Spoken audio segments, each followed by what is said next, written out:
Hello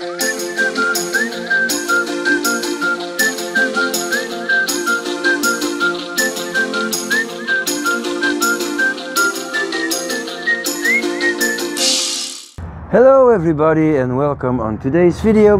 Today I'd like to repot this elm. It's a Siberian elm or European elm, I really don't know. Well, it grew here in the wild in Belgium, so let's call it a Belgian elm. Now this is an air-layered piece of material, so the roots are quite okay. One thing that bothers me a little is that this portion of the tree is very straight, and well, it's not easy to bend this, but I'm going to try it anyway. Not now, probably later in the summer. Try to give it some curve to this side, like so. And another thing that bothers me a little is that this tree is well, this portion is quite straight too, so not very interesting. I don't have any branches here, so I think I might take this one as a new leader. So first thing I'm going to do is cut this part off, and well, this will be an interesting start, I think. So here I go.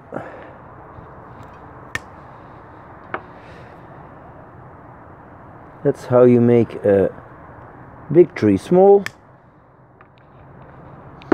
That's never a problem. Biggest problem is making small trees big.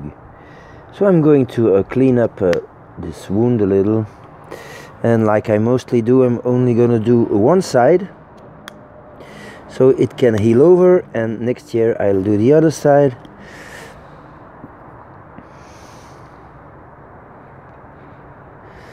And so I'm not harming the tree or putting this branch in danger. Well, of course it's not nice to see this stump here, but what you gonna do about it? So of course this changes the whole perspective of this tree, and I'm wondering if now, if I put it that way, it's gonna be horrible. You're gonna see that wound, but I can turn it a little more, maybe like so, just changing the front a little. Was a wire on this branch, because I tried to give it some movement, but one thing stays clear: it's always going to be a branch with no taper. But so starting from here, the branch is rather straight and there's no taper. Here it's a little thinner, but we see that these trees, they backbud quite easily. I have a bud here, there, quite a few nice buds here, a new one here, one under that I will probably never use, so let's get rid of this. We see here in the wound we have new buds. This is something that might be interesting to close these gaps, but what I really want to do now is just taking this branch back a whole lot, so that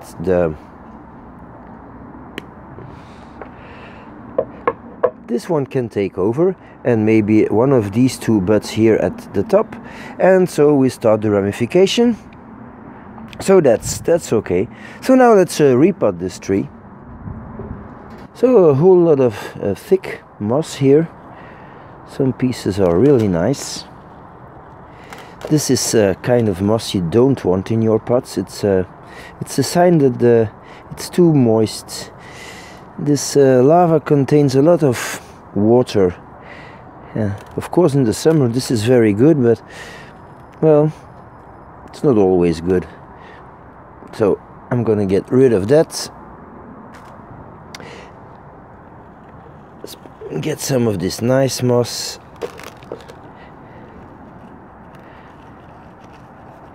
And then get the tree out of the pot. And I'm going to clean up the pot, prepare it, etc. And we'll start combing out the roots. Okay, let's go. So air-layered material, always interesting for a nice root spread. Well, it grew well, not gigantically, but in the first years of training as a bonsai, it's good to have a look at your roots to be sure that you have a nice root spread, because if you let it get out of hand, it's becoming more and more difficult every year. So what I see, I like.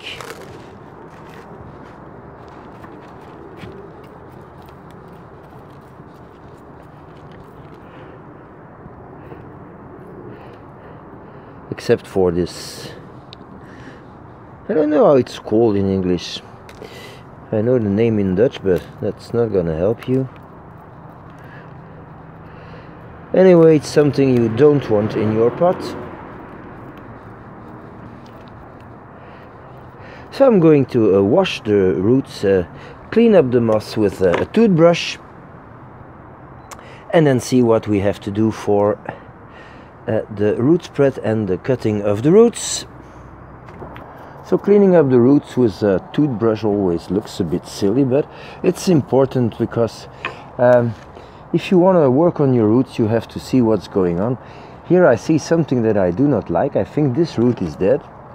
It's very floppy and well, yeah, it's dead.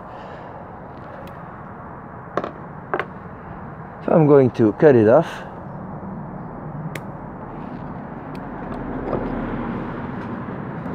Just change the angle of the camera because it was in the shadow. So why is it important to see what's going on? Well, you see, you don't want 2 layers of roots. So I have to make a choice. I can go with these 2 big ones or with a whole lot of young ones here. I think I'm going to keep the thick ones. So that means that I will have to get rid of the ones below. But I think with this kind of tree, this is going to be a problem next year again, because well, I think it makes roots everywhere. So I will not only have to cut these roots, but I will have to get rid of the part where these roots come from. So maybe get it a little down like this, so that the roots cannot grow back. And if some grow back, well, I think this tree is going to fit in a very shallow pot. From here I can see that there's a big root on top, so off with this one. These small feeder roots, the same. Maybe I can just train them to stay very thin, very short. So this looks good. Here I have 2 roots on top of each other, so this one can go. This one can go.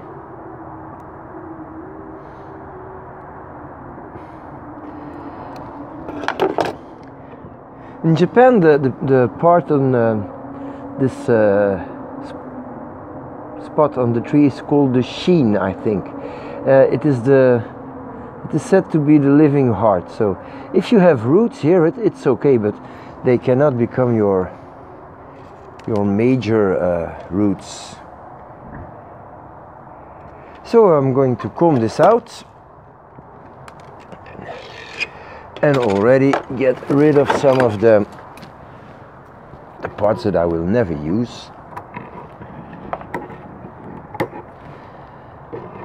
Some parts of the roots grew very strongly, and some did not. And that again is a sign that it is important to get it out of the pot and balance everything. like so.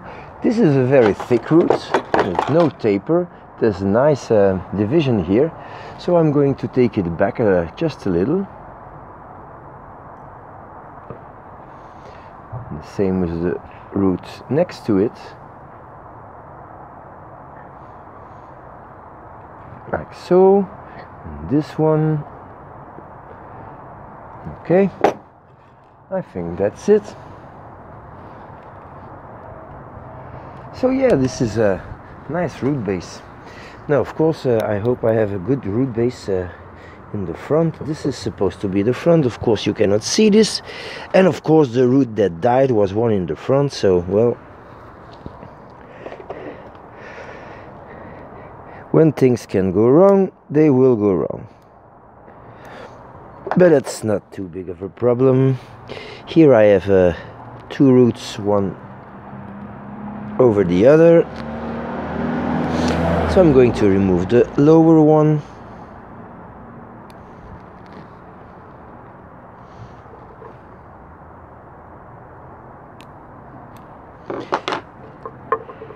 And I think this is gonna be it for the root pruning.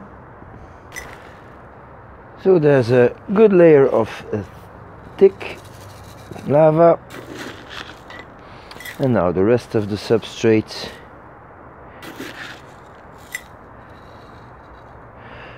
Can go fairly high because, well, this tree is really flat. So obviously the movement is in that direction, so I'm going to put the tree a little more to this side. Nice on top of this pile of substrate. I'm going to turn it to see if it's okay. I think it's going to be better like this.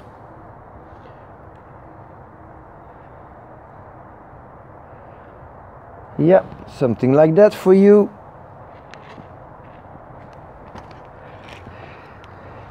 And I'm going to push the roots in.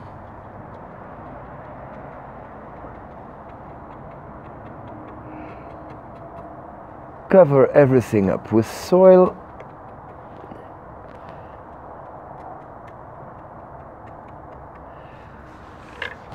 And work it in between the roots.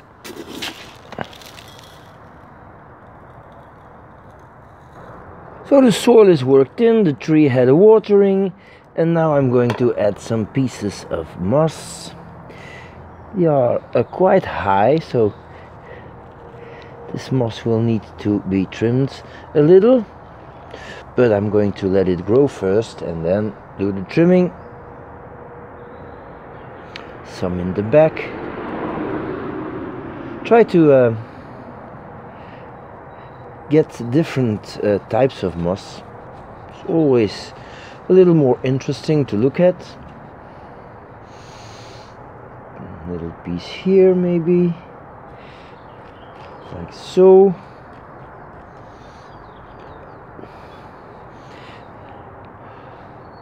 Small one here, and maybe a big one in the back, just to make it look a little bushy.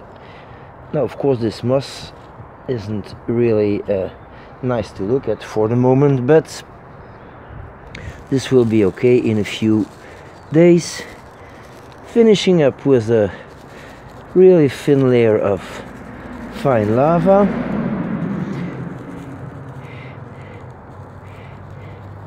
Of course I should show more of the root base, but when you just repot, for the stability of the tree it's better to bury it a little too deep,